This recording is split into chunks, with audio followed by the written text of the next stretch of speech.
তো হ্যালো বন্ধুরা, good morning and welcome back to my channel.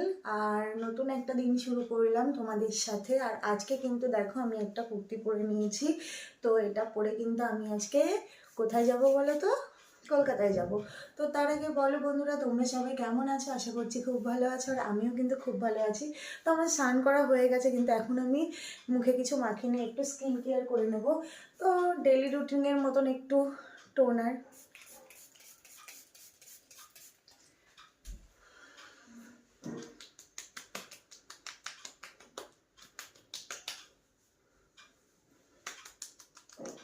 তো এখন একটু টোনার মেখে নিলাম, এটা একটুখানি অ্যাবজর্ব হবে। তারপরে কিন্তু আমি আজকে ময়েশ্চারাইজার মেখে নেব। তো আর কিছু মাখবো না, যেহেতু শীতকাল না, মানে মুখটা স্নান করে আসলেই না মনে হয় অনেক বেশি টান টান করছে। তো আমি বডি অয়েল মেখে নিয়েছি। তো এখন যাব, আমি খাবারটা খাবো, দেন তারপরে বেরিয়ে যাব। আর কলকাতা না গেলে আর ভালো লাগছে না, অনেক দিন বাড়িতে রয়েছি। তো ওর জন্য আজকে কিন্তু আমাকে কলকাতা যেতেই হবে। আর আন্টির জন্য এই দেখো, সুন্দরবন থেকে এই গিফটটা এনেছিলাম, দেখো। তো সুন্দরবন থেকে এটা এনেছিলাম আন্টির জন্য। অ্যাকচুয়ালি সুন্দরবনে কিন্তু কিছু পাওয়া যায় না, তো কি আনবো বুঝতে পারছিলাম না।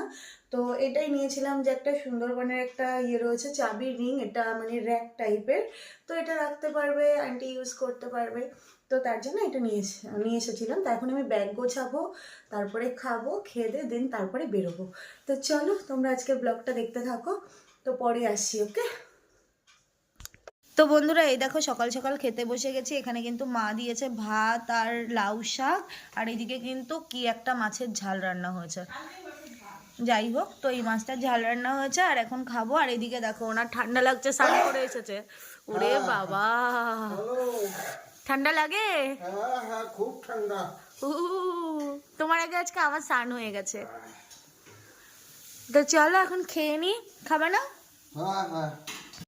তো এই দেখো বন্ধুরা, খাওয়া দাওয়া করেই কিন্তু আমি স্টেশনে চলে এসেছিলাম। আর কত লাইন, মানে কি বলবো। আর আজকে কিন্তু ওই লাইনে দাঁড়িয়ে টিকিট কাটতে গিয়ে জানো, 5 টাকা খুচরোর জন্য আমার যে কী রাগ হচ্ছিল।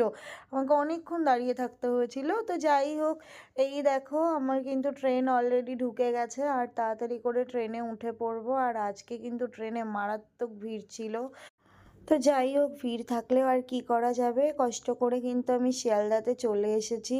আর শিয়ালদার আমার এই জায়গাটা তোমাদের বারবার আমি দেখাই কেন জানো তো? সবাই কি সুন্দর ছোটাছুটি করতেই থাকে, তো আমার কিন্তু ভীষণ ভালো লাগে। আর এই দেখো এক্সিট পয়েন্ট, আমি কিন্তু এখান থেকে বেরিয়ে এখন ক্যাব বুক করব। তো ক্যাবে উঠে তারপরে তোমাদের সামনে আসছি। তো এই দেখো বন্ধুরা, একটা ক্যাব বুক করে নিয়েছি, আর এখন কিন্তু আমি যাচ্ছি আমার ঘরে। আর অনেক দিন পরে আমি আমার ঘরে যাচ্ছি, জানি না অবস্থা কী রয়েছে। তো চলো যাই, তারপরে ব্লগটা আবার স্টার্ট করছি।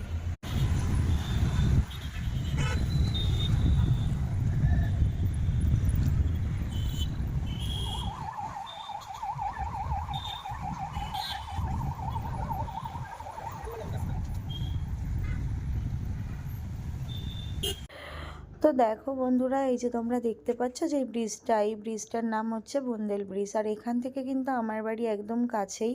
আর এখান থেকে তোমরা যে রেল লাইনটা দেখতে পাচ্ছ, এটা কিন্তু পার্ক সার্কাস। তো পার্ক সার্কাস কিন্তু এখান থেকে জাস্ট একটুখানি, ওই যে সামনেই দেখা যাচ্ছে। আর চলো এখান থেকে কিন্তু আমি ভাবছি যাওয়ার পথেই খাবারটা নিয়ে নেব, কারণ দুপুরবেলা তো গিয়ে আর রান্না করতে ইচ্ছা করবে না। তার জন্য কিন্তু আমি খাবারটা নিয়েই নেব। তো এখানে কিন্তু একটা খুব ভালো বিরিয়ানির দোকান, আরমান। তো এখান থেকে কিন্তু আমি বিরিয়ানি নিয়ে নিয়েছিলাম পার্সেল। আর এইদিকে কিন্তু একটা মিষ্টির দোকান থেকে কিন্তু আমি মিষ্টি নিয়ে নিয়েছিলাম, কারণ আমি অনেক দিন পরে কলকাতা যাচ্ছি। আর আমার নিচের যে আন্টিরা থাকে, উনি কিন্তু আমাকে ভীষণ ভালোবাসে, তো ওনাদের জন্য মিষ্টি নিয়ে নেব। তো দেখো পার্সেল করে নিয়ে নিয়েছি এই যে বিরিয়ানি আর মিষ্টি। তো যাই হোক, চলো এখন আমি ঘরের মধ্যে যাই, তারপরে আবার ভিডিওটা শুরু করছি। তো বন্ধুরা, ফাইনালি কিন্তু আমি আমার ঘরে এসেছি। আর অনেক দিন পরে কলকাতায় আসলাম, নিজের রুমে, নিজের ঘরে, মানে এখন অনেক শান্তি লাগছে। তো এখন কিন্তু আমি বসবো না। আর কিন্তু কলকাতায় কিন্তু আমাদের ওখানকার তুলনায় অনেকটাই ঠান্ডা কম। তো যাই হোক, কোনো অসুবিধা নেই কাজ করতে। এখন আমি ঝটপট করে বেড কভারটা চেঞ্জ করব, ঘরটা গোছাবো, দেন তারপরে তোমাদের সঙ্গে আসছি, ওকে? তো চলো তাড়াতাড়ি করে কাজগুলো করে নিই, তারপরে আমি আসছি। তো এই দেখো বন্ধুরা, আমি কিন্তু কলকাতায় চলে আসলাম। আর সত্যি কথা বলতে বেডশিটটা আমি গুছিয়ে রেখে গিয়েছিলাম, কিন্তু এসে দেখছি পুরো অনেকটাই ধুলো ধুলো হয়ে গেছে, কারণ অনেক দিন ধরে পড়েছিল। যদিও আমার ঘরে কিন্তু আন্টি এসে রেগুলারই পুরোপুরি ক্লিন করে দিয়ে যেত, তা মানে তবুও নিজের একটা মানে না চেঞ্জ করলে ঠিক ভালো লাগছিল না। তো যাই হোক, আমি কিন্তু তাড়াতাড়ি করে তোমাদের সাথে কথা বলতে বলতে বেডশিটটা চেঞ্জ করে নিলাম। আর ঘরের মধ্যে কি বলো তো, মানে বেডশিটটা ক্লিন থাকলে না, বেডটা গোছানো থাকলে না, মনে হয় ঘরের পুরো সব কাজ হয়ে গেছে।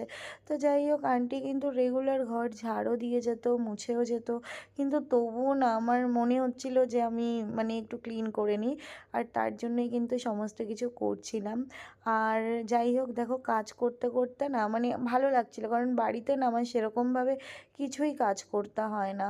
তো এখানে কিন্তু আমি সমস্ত কাজ নিজেরটা নিজেই করি, যদিও নিজেরটাই করি, কিন্তু মানে রান্নাটা নিজেকে করতে হয়, কিন্তু আদারওয়াইজ আমার কিন্তু হেল্পিং হ্যান্ড রয়েছে। তা সত্ত্বেও কিন্তু আমার নিজে কাজ করতে ভালো লাগে, যদিও বাড়িতে না ইচ্ছা করে না কাজ করতে। এটা কেন হয় বলো তো? তোমাদের সাথে কি কারোর এরকম হয়? মানে বাবা মা থাকলে, বাড়িতে থাকলে কাজই করতে ইচ্ছা করে না, আর এখানে আসলে জানি না, আমার মনে হয় সব সময় কাজ করতেই থাকি করতেই থাকি, এটা ওটা গোছাতে থাকি, মানে অফ টাইমে। তো যাই হোক, আমার কিন্তু এগুলো খুব ভালো লাগে। আর অনেক দিন পর কলকাতাতে এসেছি, আমার ভীষণ মানে আনন্দ হচ্ছে, ভালো লাগছে। তো এদিকে আমার বাবার জানো তো ভীষণ মন খারাপ, বাবা ফোন করে বলছে তুই চলে গেছিস, আমার এখন আর ভালো লাগছে না। তো যাই হোক, বাবা মাকে নিয়েও চলতে হবে, আমাকে নিয়েও বাবা মাকে চলতে হবে। তো দেখো বন্ধুরা, এতদিন পরে বেডটা কেমন ছিল, এখন কিন্তু আমি গুছিয়ে নিয়েছি সুন্দর করে, আর ঘরটাও দেখো সুন্দর করে গুছিয়ে নিয়েছি। এখন শুধু একটা কাজই বাকি, সেটা হচ্ছে আমাকে ঝাড় দিতে হবে। তো চলো ঘরটার ঝাড় দিয়ে তারপরে আসছি। আর এইগুলো দেখো কাচার জন্য রেখে দিয়েছি, কাচতে হবে, কালকে আন্টি আসবে তারপরে কেচে দেবে। তো চলো পরে আসছি। তো দেখো বন্ধুরা, এই যে তখন তোমরা দেখলে আমি একটা বিরিয়ানি এনেছিলাম, মাটন বিরিয়ানি, এখন কিন্তু খাবো। আর এখানে কোয়ান্টিটি কিন্তু অনেকটাই বেশি, যদিও এতটা খেতে পারবো না, তো যতটুকু পারবো খাবো, আর দেন রেখে দেবো, রাত্রেও হয়ে যাবে। তো চলো এখন মানে খেতে বসেছি, তাড়াতাড়ি করে অল্প একটু খেয়ে নিই, খেয়ে তারপরে আসছি, ওকে? তো বন্ধুরা, এতক্ষণ কিন্তু খাওয়া দাওয়ার পরে একটু রেস্ট নিয়েছিলাম, একটু শুয়েছিলাম, আর তারপরে কিন্তু অনেক চা চা পাচ্ছে, মানে একটু চা খেতে ইচ্ছা করছে, আর তারপরে একটু চা খাবো, তারপরে কিন্তু আন্টির রুমে যাবো। এই যে মিষ্টিটা এনেছিলাম, মিষ্টিটা দিতে। তো এই দেখো এদিকে কিন্তু চা বসিয়ে দিয়েছি, এই যে চা বসিয়ে দিয়েছি। তো এখন চাটা করে তারপরে চা খাবো। তো চলো চাটা আগে বানাই। তো এই দেখো বন্ধুরা, আমার লিকার চা একদম ধোয়া উঠছে, তো এখন খাই। আর কি করবো, আর ভাল লাগছে না। যাবো একটু পরে আন্টির রুমে যাব, তোমাদেরকে দেখাবো একটুখানি যাব, কারণ অনেক দিন যায় না জানো, আমাকে বারবার ফোন করে, বলে তুই কোথায়, তুই কোথায়, তুই কোথায়। তো আসলে আমি ওখানে যাই, ওখানে গিয়ে আড্ডা মারি, গল্প করি। যদিও বেশি একটা যাই না, কারণ আমার পছন্দ না কারোর বাড়ি গিয়ে আড্ডা ফাড্ডা মারা, তো তবুও বারবার ডাকে বলে তার জন্যই যাব। তো যাই হোক, চলো চাটা খেয়ে নিই, তারপর আসছি। এই দেখো, এর মধ্যে কিন্তু ওই গিফটটা আর মিষ্টিটা নিয়ে নিয়েছি, আর এই যে আন্টির রুম, দাঁড়াও দেখাচ্ছি।